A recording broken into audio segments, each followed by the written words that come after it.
Hello everyone! Welcome to my channel. Ayan, may share ko lang po.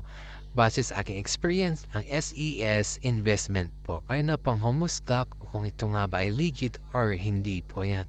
Ako po ay in-invite nila at ako pa pumasok. Nag-invest ako ng 2,000 pesos at after 10 days ay may income kang 400 plus 442 yata. Yan po yung akin yan.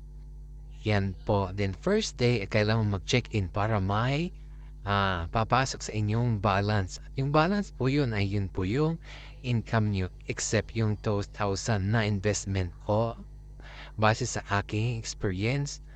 And then, marami ka pong i-check-in, marami ka ding reward every day. Kailangan mo mag-check-in, may lucky draw. Tapos yan, ito yung energy. Pag kinili mo yan is man makukuha ang points. Yan po. Marami din po siyang policy. Ganyan na. Kasi ganyan. Pero, sa mga pumasok dito, kawawa po yung mga malalaki ang pinasok. Ayan. Pero sa akin, nag-umpisa pa lang yan sa akin. Kumita na in first day is may pumasok na 42 pesos. And patas yung investment ko na 2,000 is yan na po yan. Yung akin. Tapos pag after 10 days is makukuha mo yung pera mo na magiging 2-4 at nasa iyo na rin kung i-ghost mo ulit ibili ng mga project nila. Yan po. Yan po lahat.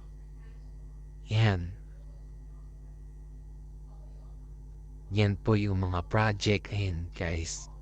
May mga 500, 1, 3, 2,000, 2,400. Ito din po ay yung lottery na yan yung i-claim everyday kung mananalo ka or hindi. Ayan. At kapag nanalo pa naman po yun ng piso or 10 is papasok and wala akong nakuha dyan. Yan, balik ulit tomorrow at mag-spin ulit. Yan po. Yan, everyday po yan.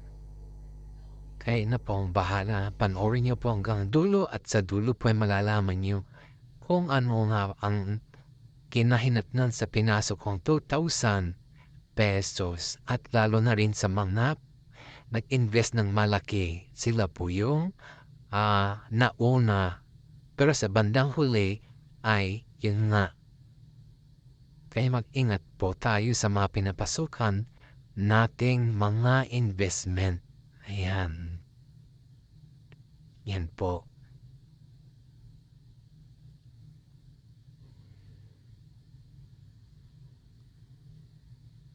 Noong una, okay pa naman. Tapos yun nga, habang lumalago na yung ganyang mga taong pumapasok, yun pala, sa una lang yun. Hindi siya for lifetime na ano yan, yung mga project nila. Yan.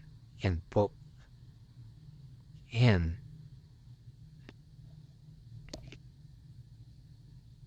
May patunay din na nakapag-withdraw at nag-research din ako is marami nga ding umangat sa buhay dahil dito. Pero, ngayon nga, kayang mga nahuli or kaming nahuli, wala nang napala na sayang ang ininvest naming pera.